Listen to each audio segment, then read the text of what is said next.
Sentémonos. Buenos días. Buenos días. Bienvenidos a nuestra Academia de la Historia para el acto que hacemos todos los años de la cátedra de don Luis García de Valdeavellano, al que muchos todavía estuvimos años con él en la universidad y siempre le seguimos echando de menos. Una persona sabia y también tan bondadosa, tan especial. Y esta cátedra, que donó todo además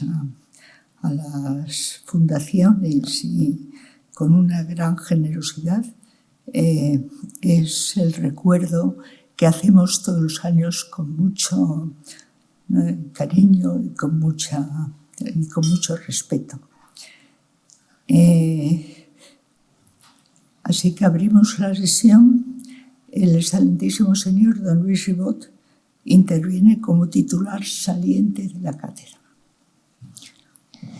Muchas gracias. Señor Duque de Soria, señora directora de la Real Academia de la Historia, señor presidente del patronato de la Fundación Duques de Soria, rector magnífico de la Universidad de Valladolid, miembros de la Real Academia de la Historia y del patronato de la Fundación, autoridades, señoras y señores, queridos amigos. El 27 de octubre de 2022, tras haber sido elegido por el jurado como 18 titular de la cátedra Luis García de Valdeavellano para el bienio 2023-2024, tuve el honor de recibir el nombramiento que me acreditaba como tal en el solemne acto presidido por Su Alteza Real, la infanta doña Margarita de Borbón y su esposo, el excelentísimo señor don Carlos Zurita, duque de Soria. En aquella ocasión, y después de las amables palabras de presentación de mi predecesora en la cátedra, la profesora doña Carmen Sanzallán, tuve la oportunidad de presentar como lección inaugural, con el título de Nuevos enfoques sobre el reinado de Carlos II, los avances de la investigación sobre este periodo de la historia de España, largamente olvidado como consecuencia de la convicción de que había sido un tiempo de absoluta decadencia. Visión negativa que afectaba al propio rey y se extendía a la práctica totalidad de las realidades de aquellos 35 años finales del siglo XVII. Los estudios realizados en las últimas décadas, así como las numerosas investigaciones en curso, nos muestran, sin embargo, una imagen distinta en múltiples aspectos, a los que tuve ocasión de referirme en aquella lección. Frente al dilatado olvido y la postergación de que fue objeto el reinado del último de los Austrias españoles, hoy se trata de un periodo que atrae el interés de buen número de especialistas, tanto en España como fuera de ella. Como actividad de la Cátedra Valdeavellano, he organizado también en 2023 y 2024 sendos cursos de verano en el convento soriano de la Merced, sede de la Fundación Duques de Soria.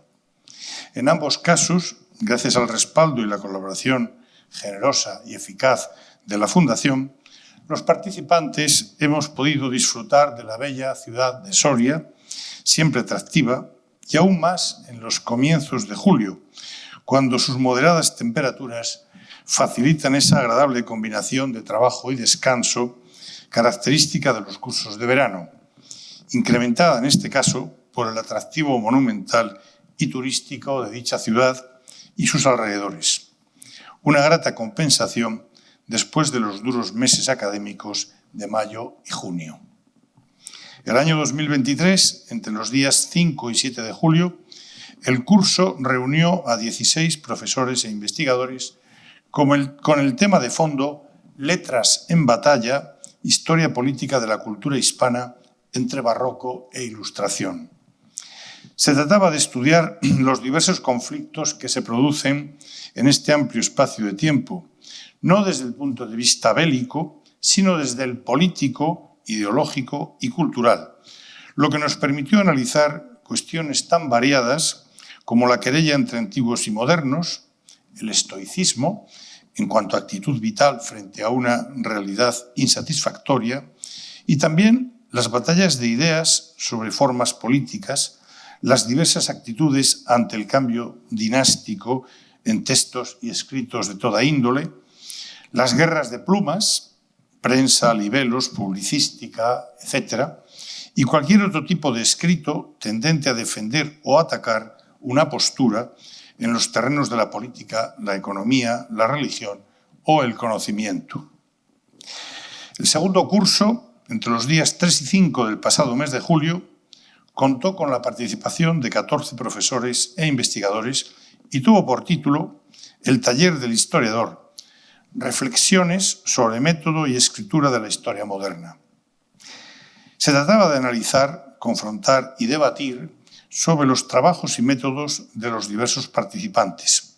no solo en lo relativo a la investigación, sino también a la redacción de lo que publicamos. El elemento común de los ponentes era la historia política,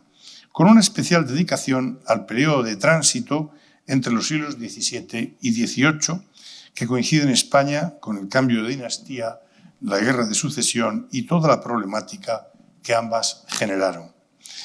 La variedad de los temas y perspectivas de los participantes, que requiere métodos y planteamientos diversos, permitió que se abordaran numerosas cuestiones, sin perder de vista un aspecto habitualmente desatendido, como es el de la escritura de la historia, tan importante para la correcta y atractiva exposición de lo que aporta el autor, como para la comprensión y agrado de sus lectores. Considero, en suma, que el balance de mis 2 años como titular de la cátedra ha sido positivo, por lo que deseo agradecer en este acto la oportunidad que se me dio al elegirme para ella, una elección que me enorgullece al repasar la lista de las ilustres personalidades que me antecedieron.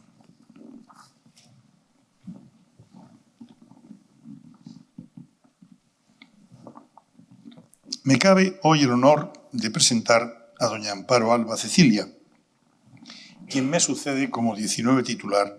en la Cátedra Luis García de Valdeavellano. Se trata de una consumada especialista en los estudios hebreos y arameos, profesora durante muchos años de dicha disciplina en la Universidad Complutense, de la que es actualmente catedrática emérita. En 1986 obtuvo la calificación máxima en la defensa de su tesis doctoral, consistente en la traducción y estudio de las primeras colecciones de cuentos hebreos medievales, y que llevó por título El Midrash de los 10 Mandamientos, libro precioso de salvación y cuentos de los rabinos. Posteriormente se interesó por la influencia de la narrativa hebrea en las primeras colecciones de cuentos castellanos de los siglos XIV y XV, como El Conde Lucanor, del infante don Juan Manuel, el conocido como Libro de los Gatos, o el Libro de los Exemplos por A. B. C., que constituye la mayor colección de cuentos morales de la lengua española medieval. El estudio de los cuentos forma parte del gran tema de fondo de sus investigaciones, las manifestaciones culturales, científicas y religiosas de los judíos en la España medieval. Dentro de tan amplio contenedor, se ha interesado también por el uso del género literario de debate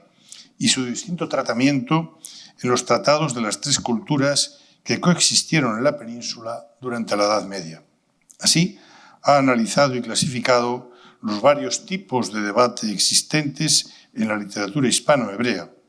cuestión esta en la que destaca su traducción y estudio del debate del cálamo y la espada de Jacob ben Eleazar de Toledo, una de las primeras manifestaciones de la reiterada controversia sobre la superioridad de las armas o de las letras. Se ha ocupado también, en este caso, junto al hispanista Carlos Sainz de la Maza, de estudiar el uso que hicieron los conversos de las fuentes tradicionales judías, como el Talmud o el Midrash, en sus obras de polémica religiosa judio-cristiana, como el libro Mostrador de Justicia de Alfonso de Valladolid, nombre cristiano adoptado por el rabino Abner de Burgos, que vivió entre finales del siglo XIII y en la primera mitad del XIV, o los errores y falsedades del Talmud de Jerónimo de Santa Fe, quien fuera también un destacado converso ya en el siglo XV. Una utilización del relato rabínico en contra de la religión judía ante la presión que suponían tanto las sospechas y la vigilancia de la Iglesia como el predominio de la sociedad cristiana vieja en la Baja Edad Media castellana. Amparo Alba se ha interesado también en muchas de sus publicaciones por la cábala y la mística judía, especialmente en Castilla. En su opinión, la cábala surgió en un ambiente de aversión por el cristianismo dominante, buscando devolver al judaísmo tradicional sus raíces. Asimismo, lleva años dedicada a la edición y estudio de los tratados astrológicos del judío tudelano Abraham ibn Ezra, que se han conservado en manuscritos castellanos de los siglos XV y XVI en la Catedral de Segovia y en la Universidad de Salamanca. Últimamente se está ocupando además de estudiar a las mujeres judías, desde la época bíblica a la medieval, como lo hace en su trabajo sobre las mujeres fuertes de la Biblia y su pervivencia en la pintura española del siglo XVII, en el que realiza una interesante aproximación al arte de la Edad Moderna, es decir, traspasando esas fronteras medievales en las que ya se mueve habitualmente, un arte de la Edad Moderna plagado de referencias bíblicas, dentro de este tema de los estudios bíblicos, al que se ha dedicado también en otras ocasiones, como prueban, por ejemplo, sus publicaciones sobre Jeremías o Isaías. Estamos, pues, ante una destacada hebraísta, especializada en el estudio del judaísmo castellano de la Edad Media, que aborda desde la triple perspectiva lingüística, literaria e histórica, atenta a los múltiples aspectos de la producción escrita de judíos y conversos, por ejemplo, la ciencia, que es otra de los temas en los que ha abordado. Sus numerosos estudios y publicaciones constituyen una contribución decisiva al conocimiento de una de las culturas más importantes de la Edad Media castellana y española. Sus méritos han sido ampliamente reconocidos, como muestra su pertenencia a consejos editoriales y de redacción de varias de las principales revistas de su especialidad, así como la vicepresidencia entre 2014 y 2022 de la Asociación Española de Estudios Hebreos y Judíos, o su pertenencia desde 2016 a la Junta Directiva del Centro de Estudios Judeocristianos. Desde el 20 de junio de 2021 es miembro de número de esta casa, la Real Academia de la Historia, en la que ocupa actualmente el cargo de vicesecretaria. Buena parte de su elevada competencia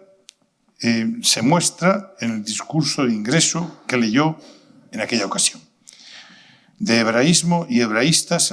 en la Real Academia de la Historia, trabajos publicados en su Boletín sobre Historia, Sociedad y Cultura Judía 1877-2020, un estudio en el que analizó con detalle el origen y desarrollo del hebraísmo español. Creo, por cuanto he señalado, que con su nueva titular, la Cátedra Luis García de Valdeavellano está en buenas manos, como podrán comprobar ahora en su intervención. Muchas gracias.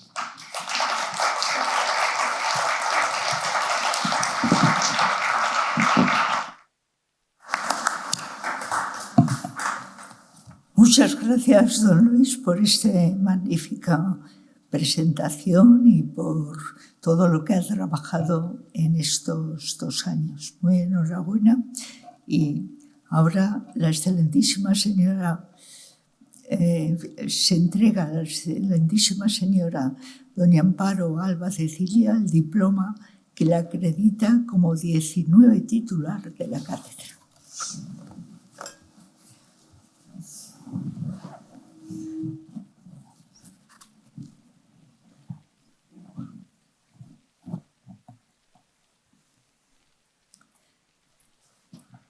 Tiene la palabra la excelentísima señora doña Amparo Alba Cecilia, 19 titular de la cátedra, para pronunciar la lección inaugural de la cátedra titulada cultas y emprendedoras, mujeres judías en la Edad Media. Muchas gracias. Excelentísimo señor Duque de Soria, excelentísima señora directora de la Real Academia de la Historia, magnífico rector de la Universidad de Valladolid, señor presidente de la Fundación Duques de Soria, autoridades académicas, amigos y familiares, señoras y señores. Mis primeras palabras son de inmenso agradecimiento a la Fundación Duques de Soria y a la Real Academia de la Historia por haberme propuesto como titular de la Cátedra Luis García de Vallavellano de Historia de España. Añadir mi nombre al de los ilustres historiadores que me han precedido en la titularidad de esta cátedra es un honor al que intentaré corresponder con la responsabilidad que merece. Agradezco igualmente al anterior titular de la cátedra, don Luis Ribot, por la amable presentación que ha hecho de mi persona. Quiero expresarles también mi gratitud y respeto más profundo por el hecho de que en unos momentos tan convulsos y difíciles para el mundo judío como los que estamos viviendo desde hace ya más de un año, se me haya dado la oportunidad de colaborar desde los estudios hebreos a los que represento en la Real Academia de la Historia, en la difusión desde esta cátedra de algunos de los valores sociales y culturales que unos pocos españoles de otros tiempos y otra religión, los judíos medievales, aportaron a la riqueza histórica de nuestro país y al engrandecimiento de la cultura europea en general.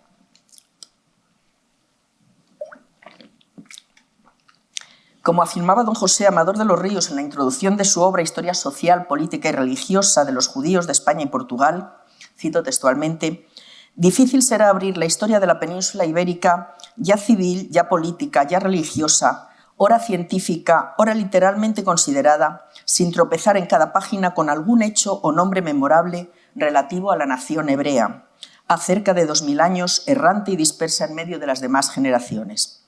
Las crónicas de los reyes, las historias de las ciudades y de las órdenes religiosas, tanto militares como conventuales o monásticas, los anales de las familias, llenos están de acontecimientos en que hubo por largo tiempo el pueblo de Israel parte más o menos activa y directa. Fin de la cita.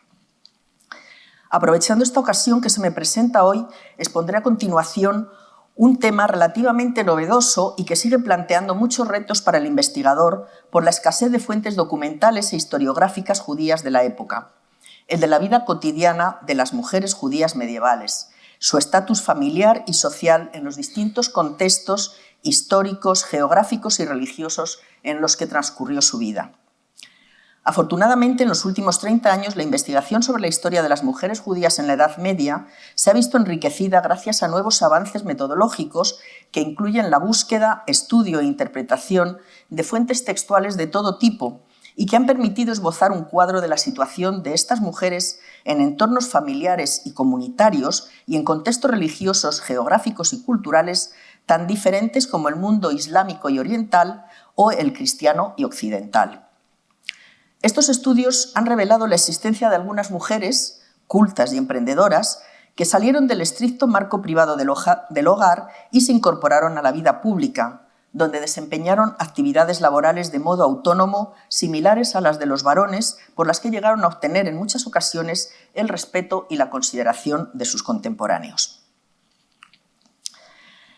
Lamentaba David Warner Amram, destacado jurista e historiador estadounidense de comienzos del siglo XX, en una obra que escribió sobre impresores de libros hebreos en Italia, que los judíos de Italia no hubieran tenido la suerte de que un Amador de los Ríos escribiera su historia adecuadamente, como se había hecho con la de los judíos de España.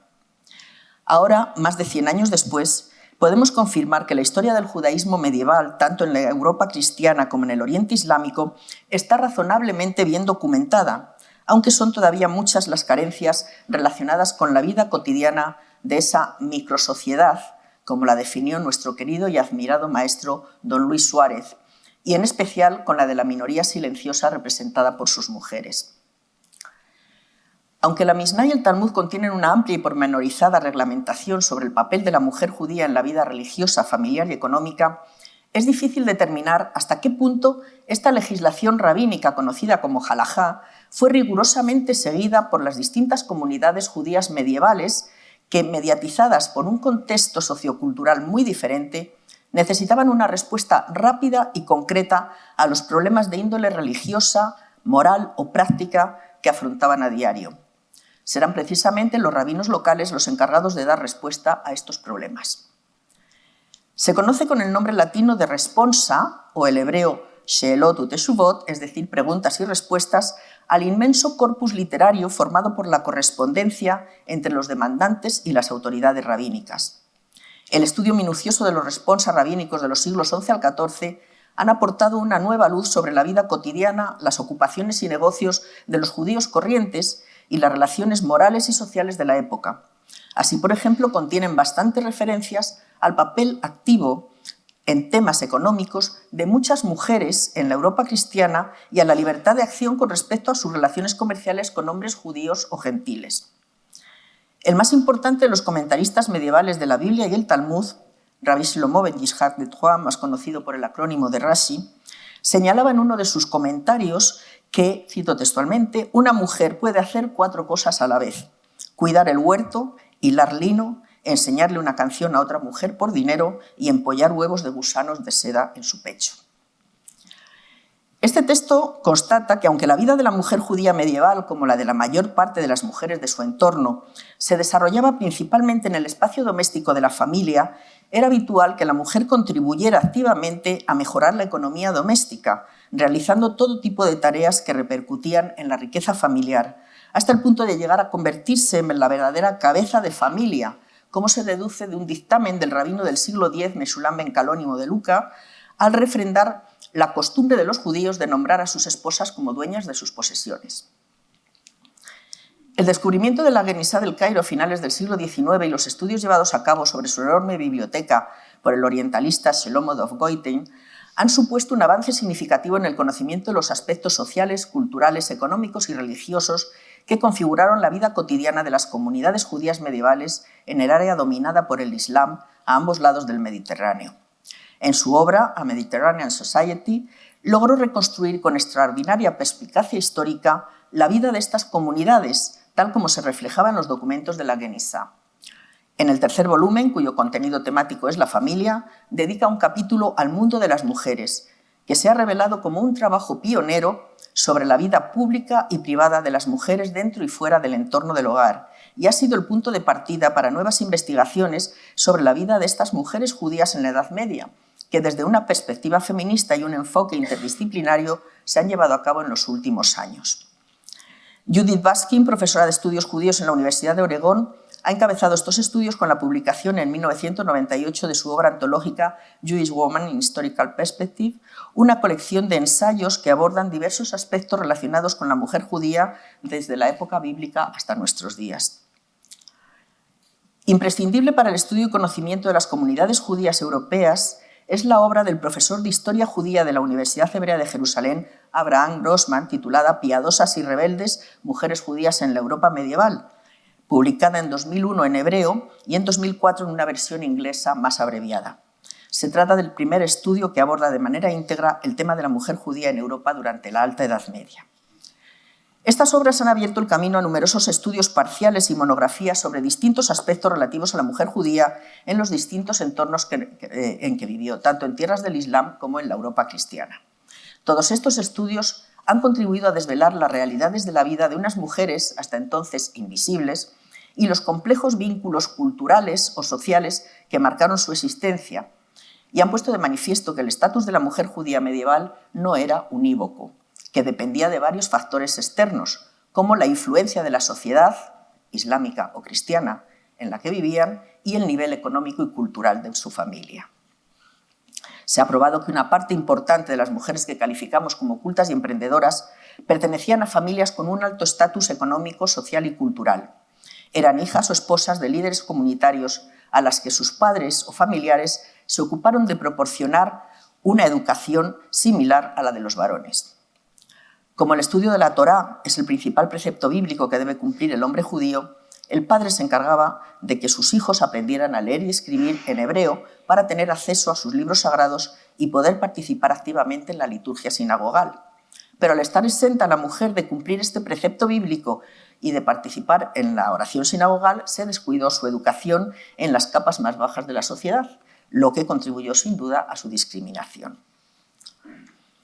No solo el estatus socioeconómico, también el contexto histórico, geográfico y religioso en el que transcurrió la vida de estas mujeres marcaron las diferencias en cuanto a su nivel cultural. En este sentido, se puede afirmar con bastante certeza que su educación en el entorno musulmán era en general bastante limitada, que el analfabetismo era muy común y que su conocimiento del hebreo no iba más allá de la recitación memorística de algunas oraciones. Hay que sumar a esto la influencia de los hábitos sociales de la población islámica, como el encierro de la mujer en su casa o la poligamia, algunos de los motivos que provocaron más pleitos y demandas ante los tribunales judíos y que han dejado su huella en los documentos de la Genizá. Otros documentos de la época reflejan también este alto grado de aculturación judía a las costumbres musulmanas. Por ejemplo, en un libro de viajes por Oriente de principios del siglo XII, su autor, el rabino Petahia de Ratisbona, describe que en la ciudad de Bagdad, donde vivía una comunidad de más de 1000 judíos, no se veía a ninguna de sus mujeres por la calle, sino que permanecían en sus casas ocultas de la vista de cualquier hombre que no fuera su marido. También Maimónides, que fue juez de la comunidad judía de Egipto en el siglo XII, recoge en su Misné Torá la siguiente afirmación: «No hay nada más hermoso para una esposa que sentarse en un rincón de su casa»,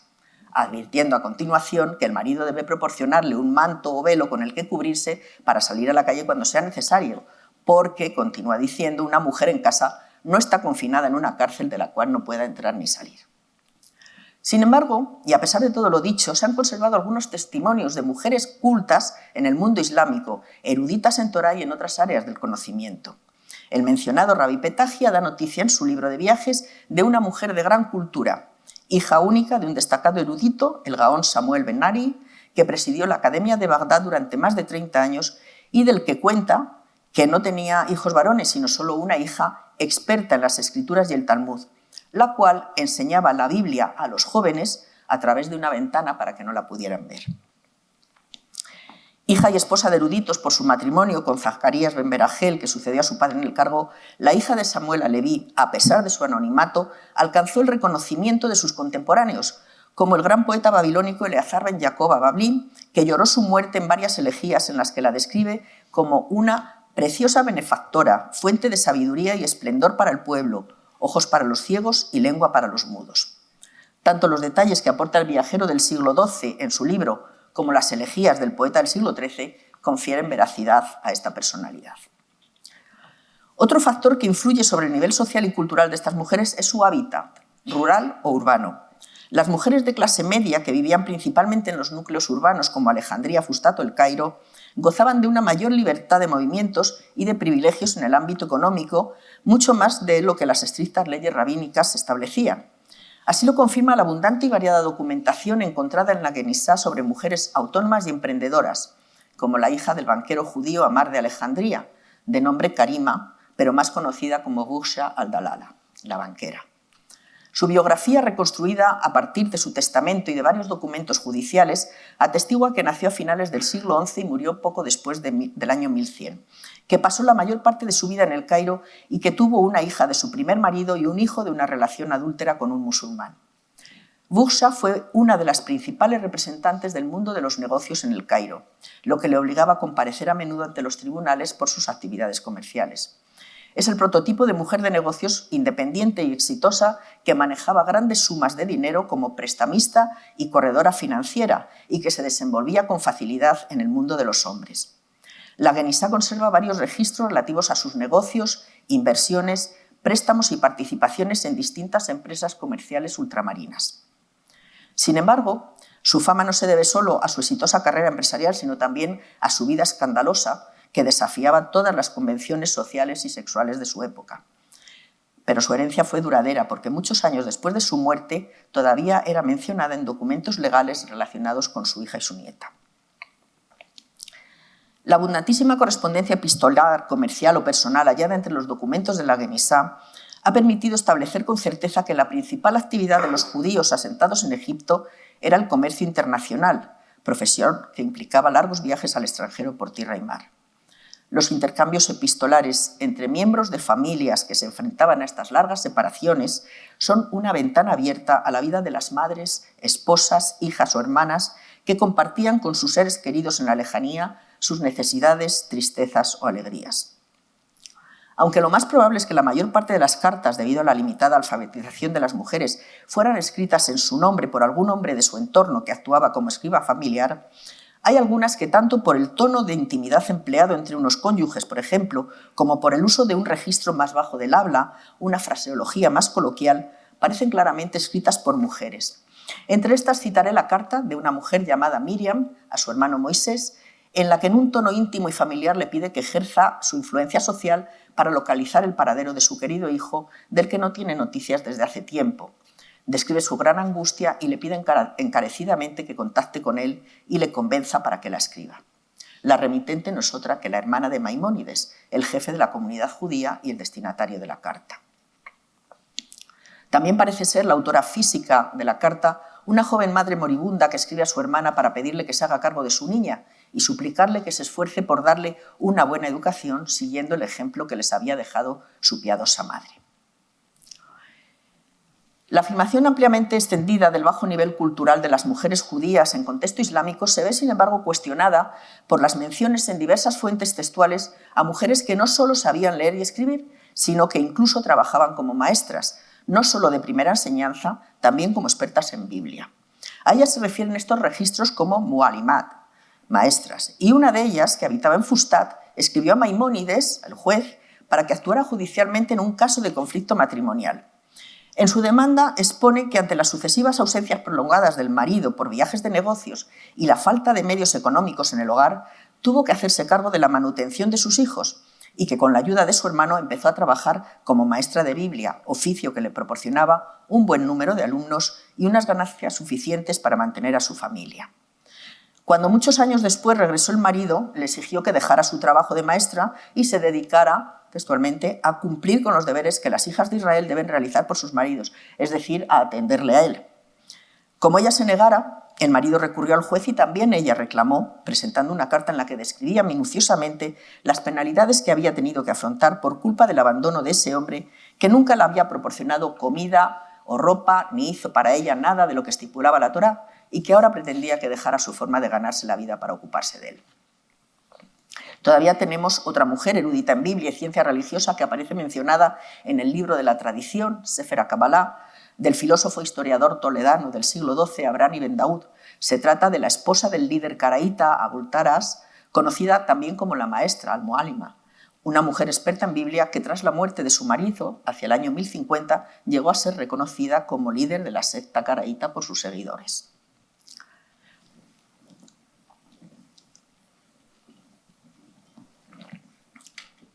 Pero si algo refleja un alto nivel cultural en la sociedad hispano-judía de los siglos X y XI, el llamado siglo de oro de la poesía hispano-hebrea, es el dominio de la lengua hebrea clásica, su aplicación a la composición poética, ya sea religiosa o secular. Se atribuye a Dunás ben Labrat, el primero de los gramáticos y poetas andalusíes, la introducción y adaptación de la lengua bíblica al sistema métrico cuantitativo utilizado por los árabes. Entre los documentos de la Genisa se descubrieron hace apenas 40 años unas epístolas poéticas intercambiadas entre Dunás ben Labrat y su esposa. Una de ellas contiene un breve poema de despedida con el siguiente encabezamiento: de la esposa de Dunás ben Labrat a él. En los 3 primeros versos de este breve poema se presenta a la mujer con su niño en brazos y describe con tristeza la despedida de su marido cuando él se vio obligado a abandonar su hogar en Córdoba. Uno de los documentos que contenía este poema incluía un segundo poema escrito por Dunás, en el que declara su amor y admiración a esta mujer maskelet, es decir, erudita. Se trata del único poema conservado de esta mujer cuyo nombre ignoramos y de una de las escasísimas muestras de poetisas judías medievales. Desde el punto de vista formal, este breve poema escrito en hebreo revela no solo el excelente conocimiento del lenguaje bíblico y de las complejidades de la lengua hebrea, sino también el dominio de las técnicas poéticas andalusíes, aprendidas sin duda de su marido, todo lo cual indica que fue una mujer de amplia cultura y erudición en muchas de las áreas a las que la mujer judía no tenía habitualmente acceso. Los documentos de la Genisa también han revelado que el mundo de las mujeres en el entorno islámico, especialmente urbano, no era tan opresivo como podría suponerse. Era la mujer la que, en ausencia del marido, que pasaba largos periodos de tiempo comerciando, como hemos visto, lejos de su casa, tomaba las decisiones sobre su familia, se preocupaba por la educación de sus hijos e hijas, acordaba la boda de estos o trabajaba para mantenerlos. Eran mujeres que adquirían los conocimientos y habilidades necesarios para desempeñarse como maestras o banqueras o incluso para componer poemas, como hemos visto. En la Europa cristiana, el otro gran espacio geográfico donde se formaron comunidades judías prósperas en la Edad Media, la vida de las mujeres judías experimentó una clara mejoría en comparación con la que habían llevado en los países musulmanes, especialmente entre los siglos XI y XII. Las razones de esta mejoría están relacionadas tanto con las actividades económicas de los judíos en sus ciudades como con la propia evolución de la sociedad cristiana con la que convivían. Hasta el siglo XI, el número de judíos que vivían en el norte de Europa, la zona denominada Askenaz, era muy pequeño, pero nuevas oportunidades económicas atrajeron a las costas del Rin a varios miembros de una prominente familia italiana, los Calónimo, que bajo la protección del emperador Otón II llegaron a formar una especie de aristocracia religiosa, económica y cultural en las ciudades de Worms, Maguncia o Espira. Su importante papel en el comercio local e internacional y su fuerte aportación a las arcas del tesoro les permitió gozar de la protección de las autoridades políticas y religiosas hasta el siglo XII, cuando las cruzadas extendieron por la región un fuerte sentimiento de antijudaísmo que acabó con esa relativa prosperidad, y los judíos se vieron obligados a abandonar el comercio local o internacional, que era su principal fuente de sustento, y a depender casi por completo de una única actividad, el préstamo a interés, una ocupación denigrada y peligrosa, pero esencial para una sociedad mercantil urbana en pleno desarrollo. En estas comunidades judías se desarrolló una notable creatividad intelectual de la que el Sefer Hasidim, o Libro de los Piadosos, es una buena muestra. Y aunque para la mayor parte de estos judíos la alfabetización de sus hijos e hijas era importante, solo una pequeña élite podía acceder a los estudios más cualificados, de modo que la instrucción de las hijas no iba generalmente más allá de una precaria alfabetización, lectura, algo de escritura en la lengua vernácula, habilidades domésticas y, por supuesto, las reglas del judaísmo rabínico que toda mujer judía debía aplicar en el hogar y en el matrimonio y que generalmente aprendían de sus madres. Pero si el estatus social y económico de la familia lo permitía, muchos padres se ocupaban de que sus hijas aprendieran a leer y escribir no solo en lengua vernácula, sino también en hebreo, como sus hermanos, para que pudieran participar también ellas en los oficios sinagogales. Este interés de los judíos por la educación de sus hijas llamó la atención de un discípulo del teólogo cristiano del siglo XII, Pedro Abelardo.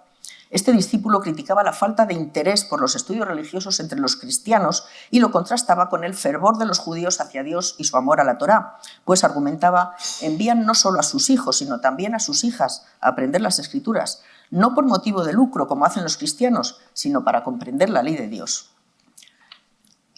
Esta práctica judía de proporcionar la mejor educación posible a hijos e hijas debió de ser relativamente habitual en las comunidades alemanas de comienzos del siglo XIV y moralmente aconsejable, según se recoge en el testamento ético de un judío piadoso de Maguncia, que encargó a sus hijos e hijas de forma conjunta el cumplimiento de sus últimas voluntades, entre ellas que, aun cuando se vean obligados a solicitar a otros el dinero para pagar un maestro, no deben dejar que los jóvenes de ambos sexos se queden sin instrucción en la Torá.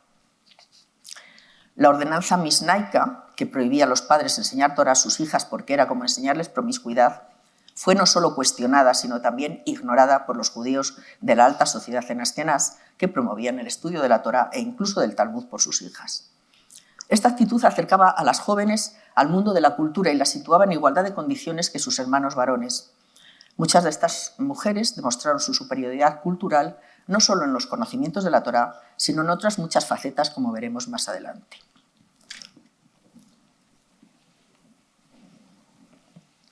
Las normas y costumbres de los vecinos cristianos influyeron positivamente en la vida de las comunidades judías hasta el punto de que los patrones rabínicos tradicionales que mantenían todavía la discriminación entre hombres y mujeres se vieron sustituidos por nuevos decretos rabínicos que mejoraron significativamente el estatus legal y social de las mujeres judías,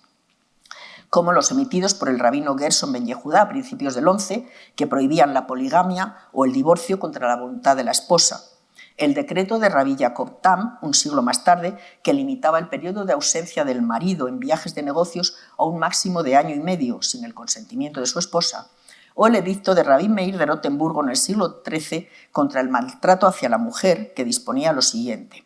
el judío debe honrar a su esposa más que a sí mismo. Si uno golpea a su esposa, debe ser castigado más severamente que si golpea a otra persona, porque uno está obligado a honrar a su esposa, pero no a la otra persona.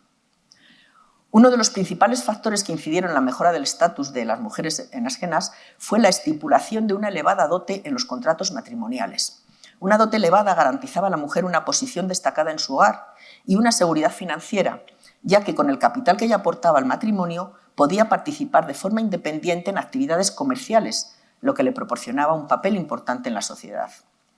Muchos responsa medievales hablan de mujeres que eran empresarias reconocidas, comerciantes y prestamistas de éxito, aunque con frecuencia formaban parte de una empresa familiar junto con su marido o con otros parientes. Hubo muchas que se dedicaron al mundo de los negocios de manera autónoma. En ausencia de los maridos, por viaje o fallecimiento, ellas dirigían todos los negocios familiares. No solo progresó su estatus jurídico y social, también el socio-religioso. En los responsa del rabínico alemán del siglo XV, Rabí Jacob Moelin, conocido como Maharil, se reconoce la existencia de mujeres de familias prominentes cuyos altos conocimientos en las escrituras y el Talmud les permitían guiar espiritualmente a otras mujeres. Participaban activamente en todas las instituciones comunitarias, incluida la sinagoga. Podían llevar durante los rezos prendas rituales masculinas, como el talit, el manto, o las filacterias. Algunas eran miembros del consejo administrativo de la sinagoga e incluso podían oficiar como padrinos, sandak, en una ceremonia de circuncisión. Llevan el título de rabina, rabanit, y al parecer tienen a su cargo una sinagoga de mujeres, o quizás, porque no está claro, al grupo de mujeres de cierta sinagoga. También en fuentes cristianas como el Archivo de la Corona de Aragón se ha encontrado una carta fechada el 11 de octubre de 1325 relacionada con la judía Setí, rabina de las mujeres judías de la Sinagoga Mayor de Zaragoza, que recurre ante el infante Alfonso para que la confirme en el puesto que lleva ocupando 20 años y la defienda de las malas artes de un judío vecino que quiere expulsarle de su cargo. El mismo título de rabina lleva una poetisa de Gerona llamada Merecina, de la que solo se ha conservado un breve poema litúrgico escrito en hebreo, cuyo encabezamiento reza: esta canción la hizo una mujer virtuosa, la señora Merecina, la rabina de Gerona.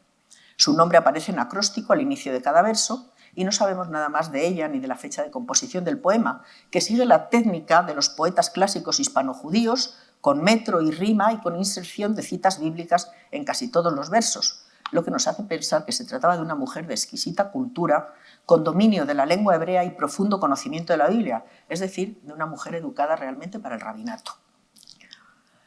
Entre las actividades laborales más directamente relacionadas con el mundo de la cultura se encuentra la producción manual de copias de libros, que entre los judíos se convirtió a menudo en una actividad empresarial en la que participaban varios miembros de la familia, incluidas las mujeres. La producción a mano de libros para el estudio, para los rezos, era una labor ardua y exigente que requería, sobre todo, de una buena caligrafía y suficientes conocimientos técnicos para preparar los materiales de escritura. Se han conservado unos pocos colofones firmados por mujeres judías que aportan en ocasiones detalles biográficos muy interesantes. Aunque son muy pocos los colofones femeninos localizados hasta la fecha, eso no significa que fueran pocas las mujeres copistas, pues no era raro que el copista no dejara su firma, especialmente si formaba parte de un taller familiar. La participación de mujeres judías en esta empresa está más acreditada en la Europa cristiana que en el mundo islámico, donde solo nos ha llegado la noticia de una copista del Yemen llamada Miriam, en el diario de viajes del rabino y coleccionista de manuscritos hebreos Jacob Safir, que dice durante el viaje encontró un Pentateuco con el siguiente colofón: no me culpéis si encontráis errores en él, porque soy una madre nodriza, soy Miriam, hija de Benaya el escriba. Sabemos que su padre Benaya ben Sadia fue un prolífico copista que trabajó junto a sus 2 hermanos y sus 4 hijos, entre los que estaba Miriam, en el taller familiar durante los siglos XV y XVI. Jacob Safir elogia la belleza, pulcritud y exactitud de la copia de la mujer. Pero para ser copista no era necesario tener un alto nivel cultural, porque, como afirmaba Yehudá Ibn Tibón, la escritura a mano no es más que una forma y con atención, observación y práctica cualquiera puede imitar el modelo de un maestro, se entiende. Pero algunos de estos colofones permiten deducir que no estamos ante simples copistas con buenos conocimientos técnicos, sino ante mujeres realmente cultas que conocen la lengua y literatura bíblicas y rabínicas y que lo mismo pueden elaborar agudos comentarios a textos bíblicos como componer poemas, bendiciones y oraciones. Este es el caso de Paola Anaf o Paola Mansi, una de las copistas más famosas de la Italia de finales del siglo XIII, descendiente de una de las familias judías más antiguas y prominentes de Roma, que contó entre sus miembros con poetas litúrgicos, exégetas, talmudistas, filósofos y gramáticos. Se ha encontrado su nombre en los colofones de 3 manuscritos de cientos de páginas. En 1288 copió y tradujo del hebreo al italiano un comentario a los profetas compuesto por el padre de ella, que se llamaba Abraham ben Yoab Anaf, que era escriba y poeta sinagogal, y ella le añadió sus propios comentarios y explicaciones. En otro libro, que había copiado por encargo de un pariente suyo llamado Menahem, describe en un extenso colofón las circunstancias que le llevaron a copiar el libro y concluye también con una oración y una bendición para su pariente. Y por último, el tercer libro, en el que se conserva su colofón, es de 1306, un libro de oraciones judías para su hijo Salomón, en cuyo colofón, además de incluir los datos sobre fecha, nombre del destinatario y del suyo, incluye varias bendiciones y oraciones al más puro estilo bíblico. Y todavía en los albores de la imprenta encontramos a una mujer, Estelina Conat, que junto a su marido, el médico, astrólogo e impresor Abraham Conat, fundó en 1475 la primera imprenta de libros hebreos en Mantua. En el colofón de uno de los libros que imprimió se puede leer: «Yo, Estelina, esposa del honorable rabí Abraham Conat, he imprimido este libro con la ayuda del joven Jacob Leví de Provenza, de Tarascón». Además del nombre del copista, en los colofones suele aparecer el nombre del cliente que pagará el libro. Y también en este grupo encontramos a mujeres, como Consola de Bolonia, que encargó un Maxor, un libro de oraciones para las festividades, al copista Abraham ben Yecutiel en el siglo XIV, o las florentinas Gentile o Bionda, que figuran en sendas colofones de libros de rezos del siglo XV en judeo-italiano. Los libros de rezos personalizados para uso litúrgico eran muy apreciados por estas mujeres de clase alta, que los consideraban una valiosa posesión que podían regalar a algún familiar o a la sinagoga de su comunidad en un acto de mecenazgo y piedad personal, o dejarla en herencia. Una mujer de Palermo llamada Gaudiosa, fallecida en 1478, dejó en herencia a su hermana 72 libros y manuscritos hebreos. La mayoría de ellos eran Biblias, Talmudes o comentarios. Más sorprendente es el caso de Alegra, la esposa del zapatero Abraham Crespi, una mujer mallorquina que no pertenecía a la élite económica o cultural y que figura en un catálogo de libros de Mallorca como propietaria de 2 libros hebreos. Uno de ellos era una copia del Pentateuco y el otro, registrado como Catonim, traducción literal pequeños, parece referirse a una traducción hebrea del libro de Al-Razi sobre enfermedades infantiles, conocido en latín como Practica Puerorum. Es verosímil suponer que Alegra tenía suficiente cultura como para poder leer y entender el hebreo e incluso trabajar como médica de niños. Sabemos que entre las profesiones tradicionales de las mujeres judías estaban las de nodrizas, comadronas y médicas. En el Reino de Aragón, la participación de mujeres judías en la medicina debió de ser muy habitual y apreciada porque durante el siglo XIV hubo varias mujeres judías que atendían como comadronas en el Reino de Aragón, ya fuera a la reina o a sus damas, como la valenciana Nassetí y otras que obtuvieron del rey Pedro IV la licencia para el ejercicio de la medicina. La más famosa fue Floreta Sanoga de Santa Coloma de Queralt, esposa del médico Joseph Sanoga, que atendió a 2 de las esposas del rey. Y en 1371, el Ayuntamiento de Murcia concedió a la judía doña Yamila, mujer del médico don Yusaf, licencia para usar del dicho oficio de cirugía. Casi todas eran esposas o viudas de médicos que alcanzaron una elevada posición socioeconómica, como prueba el título que suelen llevar delante, na o doña, que precede a su nombre. Siguiendo en la península ibérica, en la sefarad judía, las mujeres también participaron, como las europeas, en actividades empresariales de todo tipo. El estudio de distintas fuentes cristianas, como libros de contabilidad o documentos judiciales y notariales recogidos en diversos archivos, o fuentes judías, como los responsa rabínicos, demuestran que durante la Baja Edad Media su estatus jurídico y social mejoró considerablemente. Su esfuerzo por sostener la economía doméstica llevó a estas mujeres a desempeñar diversas actividades en el ámbito económico y empresarial, como comerciantes, prestamistas o corredoras financieras. Debido a este tipo de actividades se veían a menudo inmersas en procesos judiciales, ya fuera como litigantes o como acusadas para defender sus negocios. Pero un ejemplo de cómo estas mujeres supieron manejar en su propio provecho el complejo marco jurídico que tenían ante sí es el de una viuda acaudalada de Carrión, de nombre doña Urusol, que llevó varias demandas ante los reyes católicos a las que estos respondieron siempre favorablemente. Doña Urusol era propietaria de una tienda en la que vendía tejidos que tenía entrada por una calle populosa fuera de la judería y que a causa de la aplicación de las leyes de segregación de 1480 le fue cerrada, causándole un gran perjuicio económico. La dueña reclamó a los Reyes Católicos que le permitieran continuar vendiendo en el mismo sitio en el que siempre lo había hecho para poder seguir pagando sus impuestos y manteniendo a su familia. Apelar a los intereses de la corona, que necesitaba la financiación que ella podía ofrecer, le dio los resultados esperados, pues los reyes ordenaron que dejen tener tienda fuera del sitio de la yudería.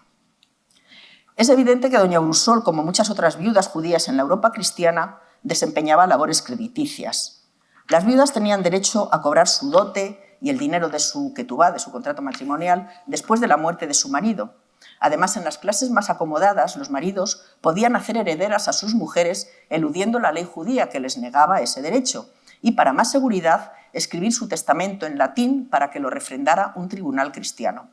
De este modo, la viuda continuaba con el negocio del marido tras la muerte de éste, frecuentemente el de préstamo con interés, y ganaba un alto grado de independencia y control sobre los recursos financieros de la familia.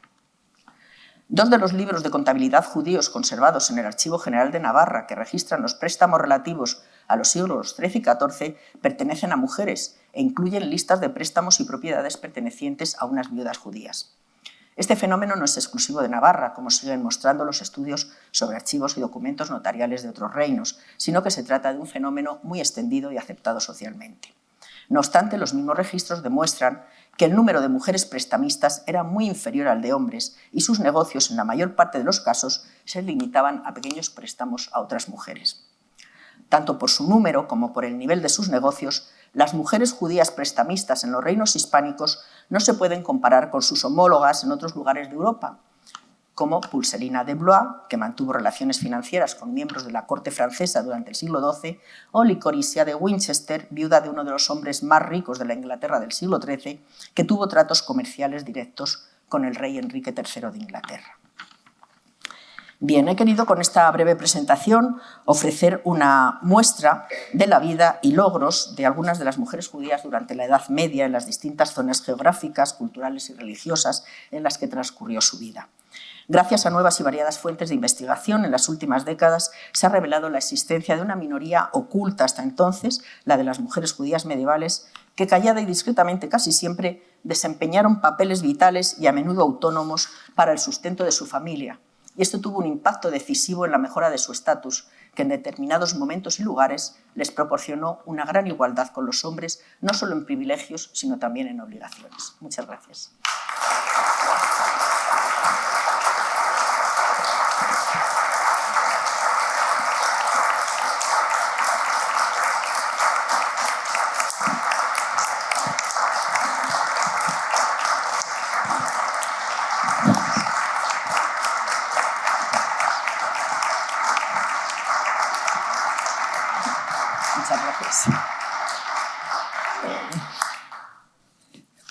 Muchas gracias y muy enhorabuena, como hemos disfrutado con esta gran lección inaugural. Ese siglo XII ya que es el primer renacimiento en general en Europa, en algunos lugares de Europa, así que hemos disfrutado mucho. Muchísimas gracias, muy enhorabuena. Muchas gracias a todos, muchas gracias, don Carlos Zurita, y a todos los presentes aquí de la Fundación y el rector de la Universidad de Valladolid. Y gracias a todos por este acto, por estar aquí en un acto tan académico, en el gran sentido de la palabra y del que tanto hemos aprendido. Enhorabuena.